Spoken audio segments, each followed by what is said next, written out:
Préalablement à l'écriture de la stoichiométrie de la réaction microbienne, il faut établir la formule chimique empirique du micro-organisme mis en jeu dans cette réaction, puisqu'il va apparaître, ce micro-organisme, dans la réaction, dans la stoichiométrie de réaction.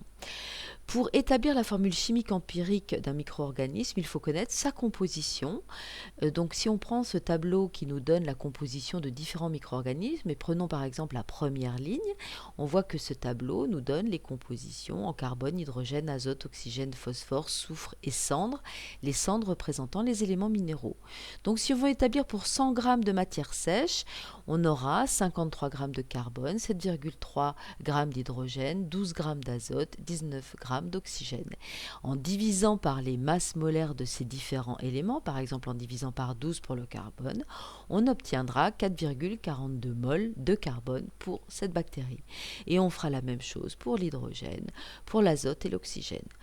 On va établir la formule chimique empirique en ne tenant compte que du carbone, de l'hydrogène, l'azote et de l'oxygène, alors qu'il y a aussi du phosphore, du soufre, des cendres, donc des éléments minéraux.